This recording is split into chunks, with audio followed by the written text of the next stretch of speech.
বন্ধুরা, গৌতম দে ভ্রমণ চ্যানেলে তোমাদের স্বাগত। আজ একটি তোমাদের কাছে ভিডিও নিয়ে এসেছি।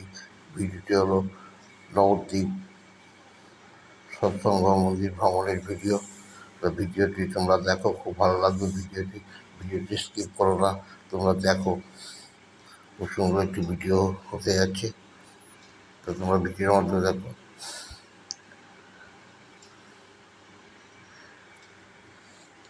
শ্রী শ্রী ঠাকুর অনুকূলচন্দ্রের নবদ্বীপ সৎসঙ্গ মন্দির। এই মন্দির নবদ্বীপ ধাম রেলওয়ে স্টেশন থেকে পায়ে হেঁটে 5 মিনিটের রাস্তা। এবং নবদ্বীপ ধাম স্টেশন থেকে রাস্তা হবে, এবং নবদ্বীপ বাস স্ট্যান্ড থেকে 2 মিনিটের রাস্তা পায়ে হেঁটে। তবে মন্দিরটি দেখো, এইটি হচ্ছে নবদ্বীপ সৎসঙ্গ মন্দির। এর কত সুন্দর, পরিষ্কার পরিচ্ছন্ন। দেখো, আমি এই ভিডিওটি করেছি অক্ষয় তৃতীয়া আগের দিন বিকালে। কত সুন্দর পরিবেশ দেখো, সৎসঙ্গ মন্দিরে পরিষ্কার পরিচ্ছন্ন, নীরব, নিস্তব্ধতা বিরাজ করছে এই সৎসঙ্গ মন্দিরে। এবং এই সৎসঙ্গ মন্দিরে মাহাত্ম্য এখানে দেখার মতো হচ্ছে সকালের প্রার্থনা এবং বিকালের প্রার্থনা। এছাড়া সৎসঙ্গ অধিবেশন হয় প্রতি সপ্তাহে, খুব সুন্দর। তা তোমরা ভিডিওর মধ্যে দেখো সৎসঙ্গ মন্দির। এখানে থাকারও ব্যবস্থা আছে। যদি সৎসঙ্গী হও তবেই তোমরা এখানে থাকতে পারবে। তবে অবশ্যই সৎসঙ্গী হলেই হলো না, অবশ্যই তাদের আইডি প্রুফ আনতে হবে। যেমন সৎসঙ্গতে আমাদের একটি অর্থ উপস্থিতি, সেইটা নিয়ে আসতে হবে। তার মধ্যে ফ্যামিলি কোড যাতে সেইটি আনতে হবে। এছাড়া ভোটার কার্ড বা আধার কার্ড নিয়ে সেখানে থাকতে হবে। তার জন্য দক্ষিণা বাবদ তোমাদের কিছু মন্দিরে দিতে হবে। যাই হোক, পরিবেশটা তোমরা দেখো, কত সুন্দর শান্ত পরিবেশ। এখানে আসলে মন জুড়িয়ে যাবে। শান্তি নিরিবিলি একটি জায়গা হচ্ছে নবদ্বীপ সৎসঙ্গ মন্দির। তা তোমাদের দেখাচ্ছি, দেখছো দেখো কত সুন্দর পরিবেশে এত শান্তি বিরাজ করছে।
অন্যান্য সৎসঙ্গের মতো এই নবদ্বীপ সৎসঙ্গে অনেক গুরু ভাই এবং দীক্ষিত দাদারা থাকে। এদের ব্যবহারও খুব ভালো। আপনি এখানে সুন্দরভাবে থাকতে পারবেন এবং এখানে খাওয়া দাওয়ার ভোজনের ব্যবস্থা আছে। আরাম করে তারপরে সামনে ডান দিকে যে চালা খরচ এখানে আপনার থাকার ব্যবস্থা এবং সকাল সন্ধ্যা প্রার্থনা করতে পারবেন। এইখান থেকে নবদ্বীপের অন্যান্য ভ্রমণ স্থানগুলি ঘুরতে চান, অবশ্যই আপনারা ঘুরতে পারবেন। এটা এখান থেকে নবদ্বীপ সাউথ স্টেশন খুব কাছে। ট্রেনের টাইমও দেওয়া আছে আমাদের সৎসঙ্গ মন্দিরের ভেতরে। আপনার থাকার জন্য এই সময় প্রার্থনার টাইমও বলে লেখা আছে, আপনারা দেখে এখানে থাকতে পারবেন।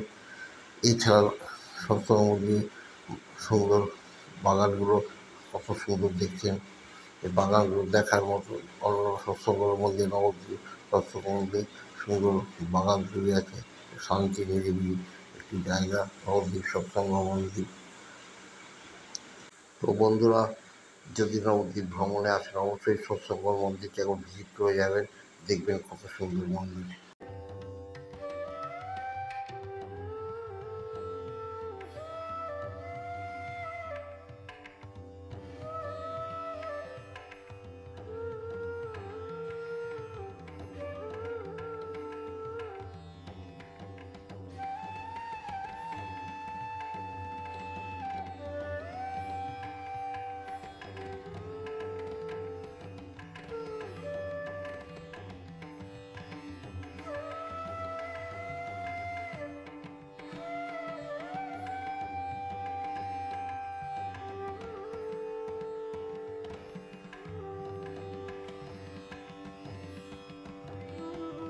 সেই বিকেলে মন্দিরের দরজা খুলে গেছে, প্রার্থনার টাইম হয়ে গেল, সেই জন্য চলুন এই সিঁড়ি দিয়ে উপরে মন্দিরে দেখতে পাবেন আপনি। মাঝখানে রয়েছে পরম প্রেমময় পরম দেওয়া শ্রী শ্রী ঠাকুর কীর্তনের বিগ্রহ, তারই পাশে পরম আনন্দ ঠাকুর লক্ষ্মী মহরমতির বিগ্রহ, তারই পাশে পরম পূজ্য পদ শ্রী শ্রী বর্দার ভিডিও। এই দেখুন ভিতরে মন্দিরের ভেতরে দেখাচ্ছি, দেখছেন সমস্ত গুরু বোনেরা এক সাইডে বসে পড়েছে, আর পাশে গুরু ভাইদের বসার জায়গা আছে সুন্দর। প্রার্থনার টাইম চলে এলো, তাই সেই জন্য বসে বসে একটু করে প্রার্থনা করতে হবে। এছাড়া সকালবেলাও প্রার্থনা করা হয়, সেই সময় মন্দির খোলে, তারপরে মন্দির বন্ধ হয়ে যায়। আপনাদের দেখতে এই সময় পুরো আসতে হবে, এসে দেখবেন। যদি বন্ধুরা সৎসঙ্গ বিহারের ভিডিও আপনাদের তুলে ধরলাম, যদি ভিডিওটি ভালো লাগে অবশ্যই লাইক শেয়ার কমেন্টস করবেন। আর এখানে রাখছি, দেখা হচ্ছে পরের ভিডিও।